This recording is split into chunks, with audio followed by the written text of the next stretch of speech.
m'appelle Véronique Antoine, j'ai 59 ans. Donc en fait, j'ai un parcours, on va dire, un peu atypique, puisque donc, ma grand-mère était plumassière.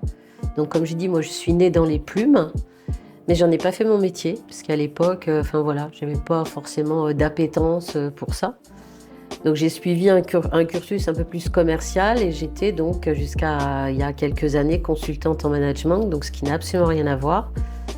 Et puis donc j'ai quitté ce travail et là je me suis posé la question de savoir ce que j'avais envie de faire. Quand je dis ce que j'ai envie de faire, c'est aussi ce que je savais faire. Donc je me suis dit pourquoi pas. J'ai essayé et donc maintenant voilà, je suis ravie parce que ça marche bien, parce que je fais ce que j'aime. Et en fait, effectivement, toutes ces compétences, je les utilise avec beaucoup de passion et beaucoup de bonheur surtout. Alors Aldopi, c'est quoi? C'est vrai que c'est un nom un petit peu difficile à retenir.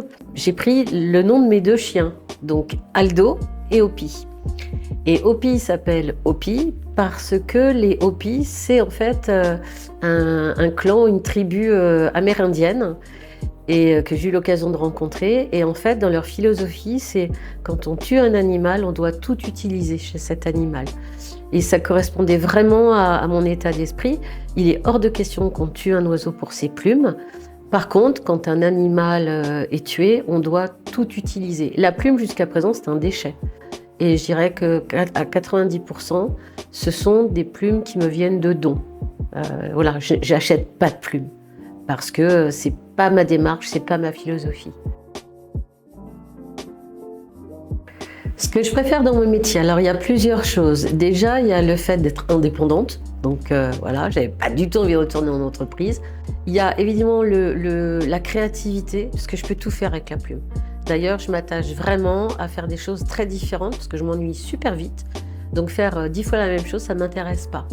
Donc j'aime ce côté créatif, ce côté challenge aussi, de dire il faut vraiment faire des choses nouvelles. J'aime aussi le contact avec les gens. Et puis j'aime aussi, je dirais, quelque part transmettre ce métier qui n'existe quasiment plus. On est moins de 50 plumassières en France. Donc ça me semble important aussi, quand je rencontre les gens, quand ils viennent me voir, de leur expliquer ce qu'est ce métier et de leur expliquer, de leur montrer aussi les plumes, d'où elles viennent, etc., etc. Donc c'est vraiment ça une partie que j'aime beaucoup dans mon métier. C'est à la fois ce contact et aussi cette idée de transmission. Alors, on trouve où mes créations? On les trouve d'abord à Romestin, donc dans mon atelier, donc là où je travaille. Et après, je fais énormément d'expositions, donc plutôt de la création d'art. On ne me trouvera pas sur les marchés, mais beaucoup avec d'autres créateurs lors de manifestations diverses et variées.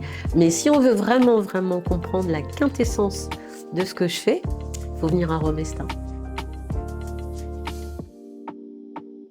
Donc, si j'avais un coin à conseiller dans le secteur donc, des Landes, des coteaux de Gascogne, pareil, moi je conseillerais Romestin.